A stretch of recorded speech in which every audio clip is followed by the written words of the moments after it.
Ang mabuting balita ng Panginoon ayon kay San Mateo. Ang kaharian ng langit ay maitutulad sa isang taong lumabas ng maagang maaga upang kumuha ng manggagawa para sa kanyang ubasan. Na magkasundo na sila sa upa na isang salaping pilak sa maghapon, ang mga manggagawa ay pinapunta niya sa kanyang ubasan. Lumabas siyang muli ng mag-aalas 9 ng umaga at nakakita siya ng iba pang tatayo-tayo lamang sa palengke.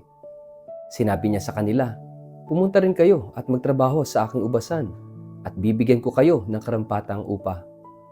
At pumunta nga sila. Lumabas na naman siya ng mag-aalas 12 ng tanghali at ng mag-aalas 3 ng hapon at ganoon din ang ginawa niya. Nang mag-aalas 5 na ng hapon, siya'y lumabas muli at nakakita pa ng mga ibang wala ring ginagawa. Sinabi niya sa kanila, "Bakit tatayo-tayo lang kayo dito sa buong maghapon? Wala po kasing magbigay sa amin ng trabaho," sagot nila. Kaya't sinabi niya, "Kung gayon, pumunta rin kayo sa aking ubasan." Nang gumagabi na, sinabi ng may-ari ng ubasan sa kanyang katiwala, "Tawagin mo na ang mga manggagawa at bayaran mo sila magmula sa huli hanggang sa unang nagtrabaho." Ang mga nagsimula ng mag-aalas 5 ng hapon ay tumanggap ng tig-isang salaping pilak. Nang lumapit ang mga nauna, inakala nilang tatanggap sila ng higit doon. Ngunit ang bawat isa'y binayaran din ng tig-isang salaping pilak. Na magkagayoy, nagreklamo sila sa may-ari ng ubasan. Sinabi nila, "Isang oras lamang po nagtrabaho ang mga ito na huling dumating. Samantalang maghapon kami nagtrabaho at nagtiis sa nakakapasong init ng araw. Bakit naman pinagpare-pareho ninyo ang aming upa?" Sumagot ang may-ari ng ubasan sa isa't isa sa kanila, "Kaibigan, hindi kita dinadaya. Hindi ba't pumayag ka sa isang salaping pilak? Kunin mo ang para sa iyo at umalis ka na. Ano sa iyo kung ibig kong bayaran ang nahuli ng tulad ng ibinayad ko sa iyo? Wala ba akong karapatang gawin sa ari-arian ko ang aking maibigan? Kayo ba'y naiinggit dahil ako'y nagmagandang loob sa iba?" At sinabi ni Jesus, "Ang nahuhuli ay mauuna at ang nauuna ay mahuhuli." Ang mabuting balita ng Panginoon. Word of the day, hear what God has to say.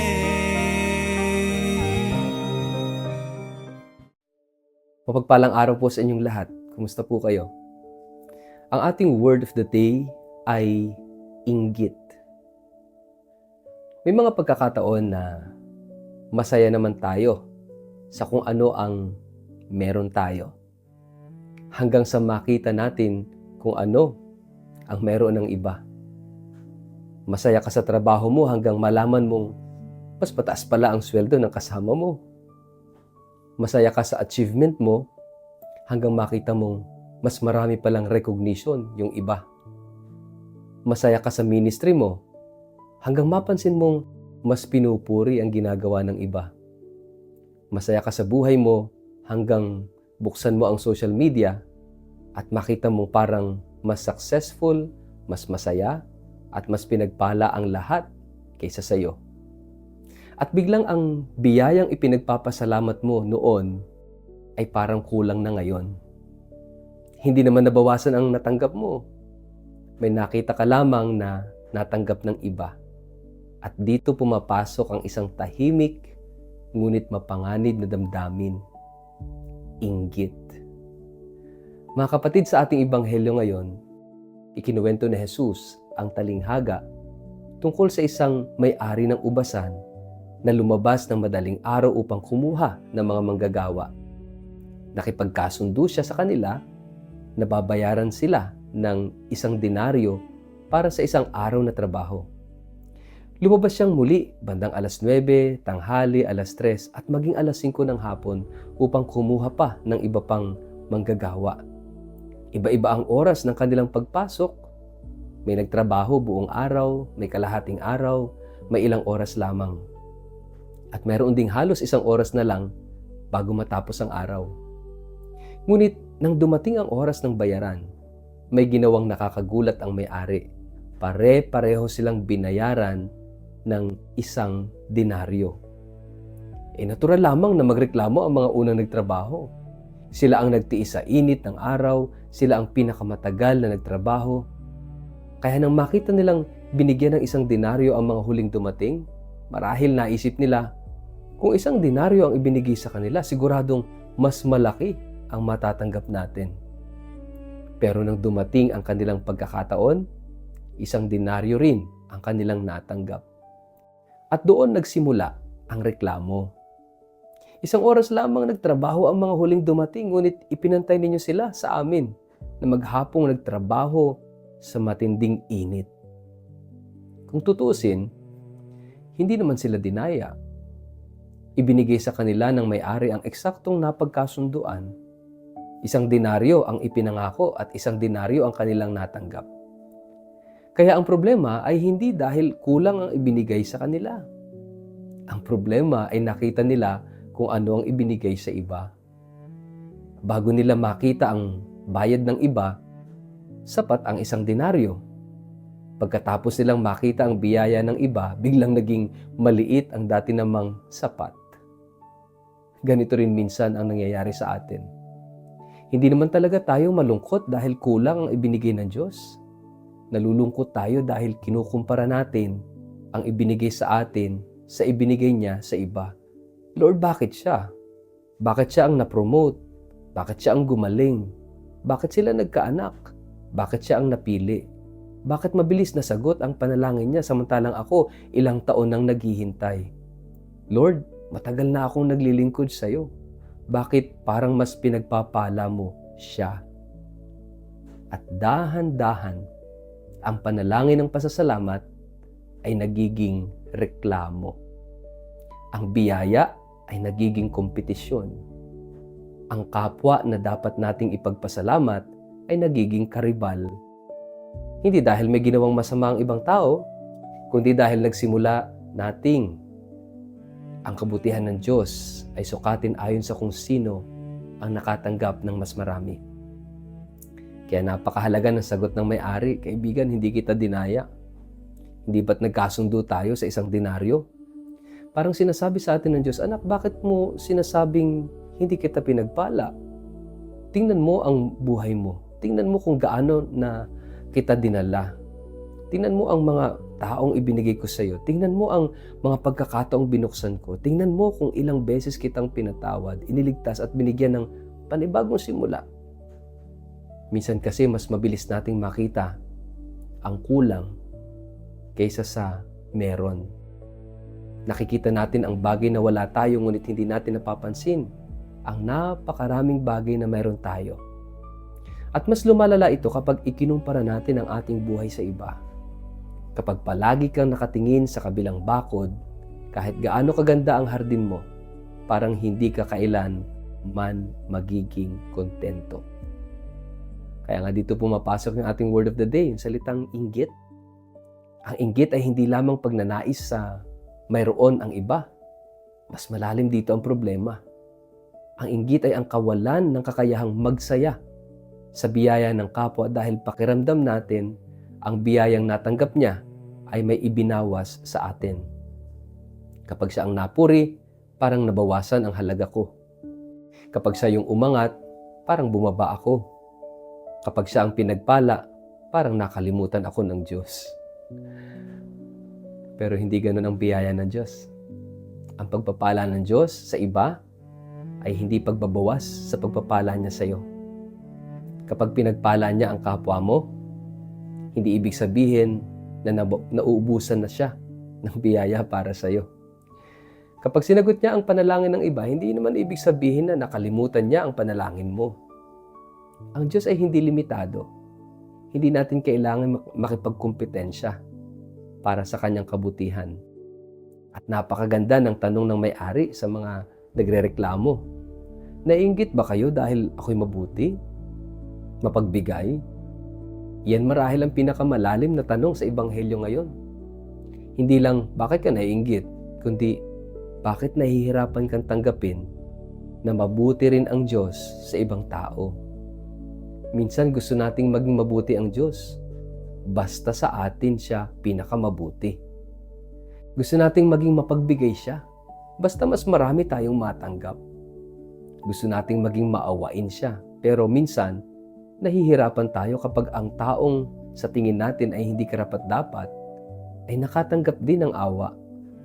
Para bang gusto nating sabihin, Lord, ako matagal na akong nagsisilbi. Siya ngayon lang bumalik sa'yo. Ako matagal nang nagsisikap.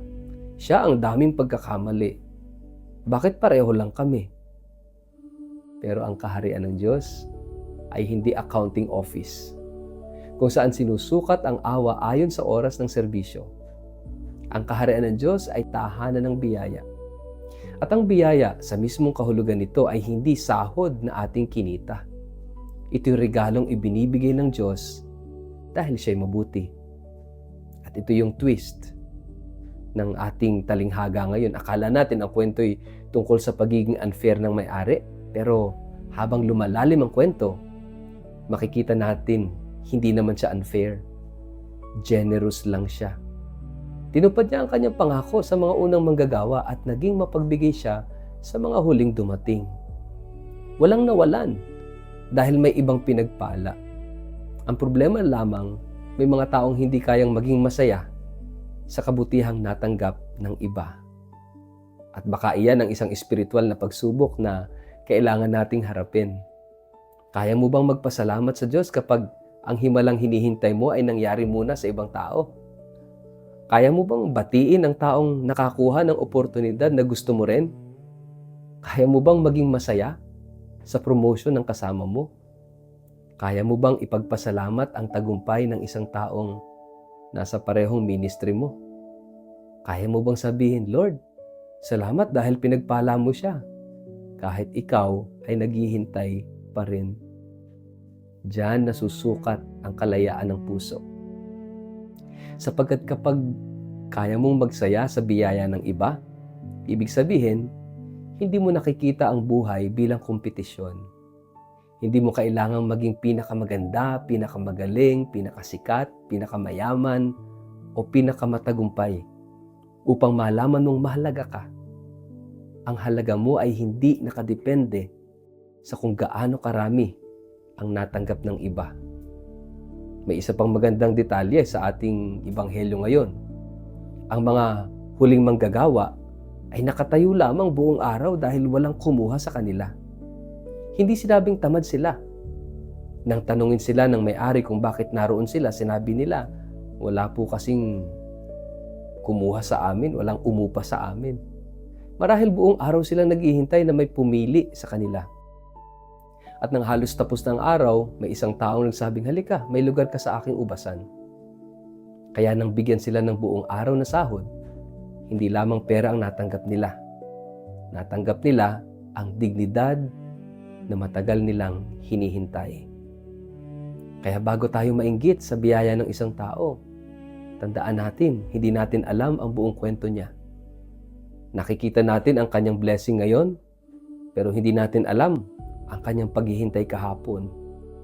Nakikita natin yung kanyang tagumpay, pero hindi natin alam ang mga gabing umiiyak siya.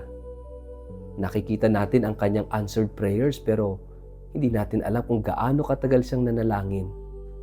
Nakikita natin ang bunga, pero hindi natin nakita ang sugat, kabiguan, at paghihintay bago dumating yon. Kaya huwag nating hayaang nakawin ng inggit ang ating kakayahang magpasalamat. Comparison is the thief of gratitude. Kapag palagi mong binibilang ang biyaya ng iba, maaring hindi mo na mabilang ang sarili mong biyaya. Kapag palagi kang nagtatanong bakit siya, maaring hindi mo marinig ang Diyos na nagsasabing, anak, tingnan mo rin kung ano ang ginawa ko para sa iyo. Kaya nga ito yung invitation ng ating word of the day. Kapag nakaramdam ka ng inggit, huwag mo agad itago o ikahiya. Dalhin mo ito sa Diyos at gawin mong panalangin. Lord, turuan mo akong magsaya sa biyaya ng iba. Kapag may pinagpala, magpasalamat ka para sa Kanya. Kapag may nagtagumpay, batiin mo. Kapag may nakatanggap ng hinihintay mo, ipagdasal mo siya. Dahil sa bawat pagkakataong pinipili mong magsaya para sa iba, unti-unting lumalaya ang puso mula sa paghahambing, sa pagkukumpara. At tandaan natin, hindi mo kailangang magkaroon ng biyaya ng iba upang masabing pinagpala ka.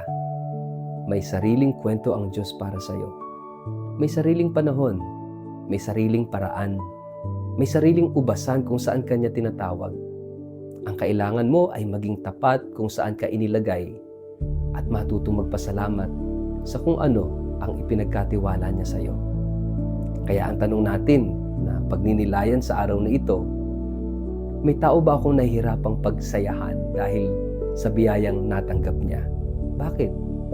Dahil ba pakiramdam ko ay dapat ako ang nakatanggap? Dahil ba ikinukumpara ko ang aking buhay sa Kanya? O dahil nakalimutan kong tingnan ang sarili kong mga biyaya? Marahil ngayong araw, imbis na sabihin natin, Lord, bakit siya? Subukan natin sabihin, Lord, salamat dahil pinagpala mo siya. At salamat din dahil hindi mo ako nakakalimutan. Sa ngalan ng Ama at ng Anak at ng Espiritu Santo. Amen. Panginoong Jesus, patawarin mo ako sa mga pagkakataong naging bulag ako sa aking mga biyaya dahil masyado akong nakatingin sa biyaya ng iba. Palayain mo ang puso ko mula sa inggit, paghahambing at kompetisyon. Turuan mo ako na tunay na magsaya sa tagumpay at pagpapala ng aking kapwa. Kapag naiisip kong nakalimutan mo ako, ipaalala mo sa akin ang napakaraming pagkakataong naging mabuti ka sa aking buhay. Bigyan mo ko ng pusong marunong magpasalamat sa aking natanggap at marunong ding magdiwang sa biyayang natanggap ng iba. Amen. Pagpalain kayo't ingatan ng makapangyarihang Diyos, Ama at Anak, Espiritu Santo. Amen.